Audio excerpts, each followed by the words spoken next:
I'm glad I didn't marry you, she said. So am I now. You would have saved me for my soul, but I have never been a saver for saving's sake. Some people will be surprised at what I cut up for. What duties have I to first wives, nephews, and second wives, second cousins? What I have, I spend. But no need to worry, Bessie. He stared across at Ben, who had discovered that there were earwigs inside the flower pot and was retreating in disgust, shaking his long, free hand of them as a cat shakes off water. A moon calf, said Bothering. But I'll give him his chance. If his chance breaks him, well, you ladies can pick up the pieces.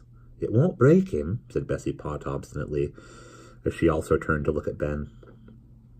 They had been talking without lowering their voices, as in the presence of infancy. It was a habit of their generation, and one under which young people and foreigners suffered.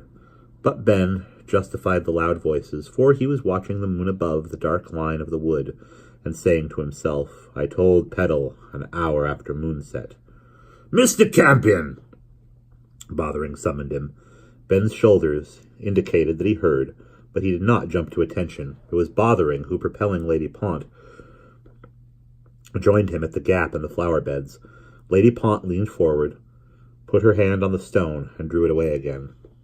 Too much do for me, she said, and stood erect, watching the pair of them. In the grey light, her person gained in dignity, and her profile had the blurred strength of the decaying stone statue beside her. Mr. Campion, said Bothering again, and then, I should like you to lunch with me tomorrow. Tomorrow, said Ben dreamily, is a long way off. Excuse me. First the moon must cross the sky. She is always trying new ways to cross. Sometimes she runs in and out behind the clouds. Sometimes she dips up and down like the duck on the pond last year. Sometimes she hardly seems to move.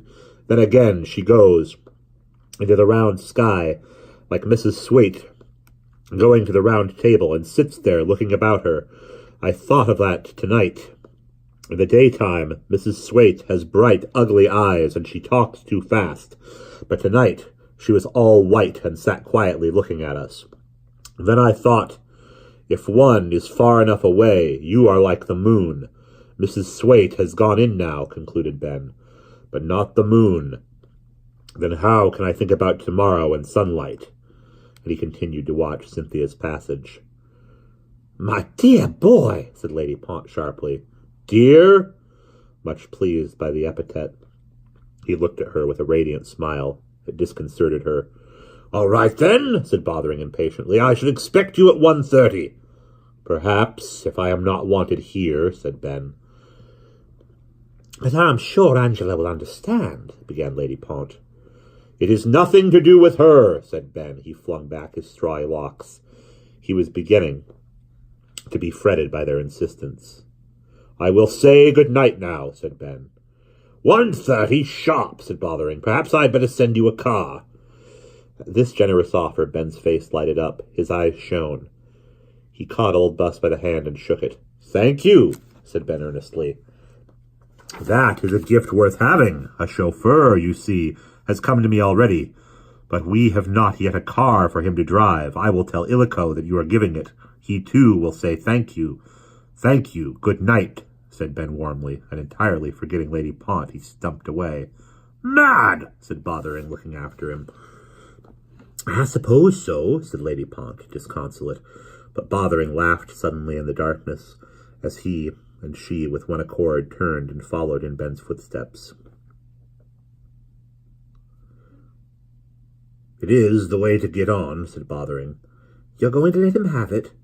I might loan it, said Bothering, for a week, just to see what he does with it, and looked at her sideways, but Lady Pont, instead of apprehension, gave him an uneasy look. What are you going to spring on us, she said, without warning. You're going to be ruthless, and we shall all suffer. Tell me, why did you come home before the cessation treaty was signed? You know so well already, said he heavily.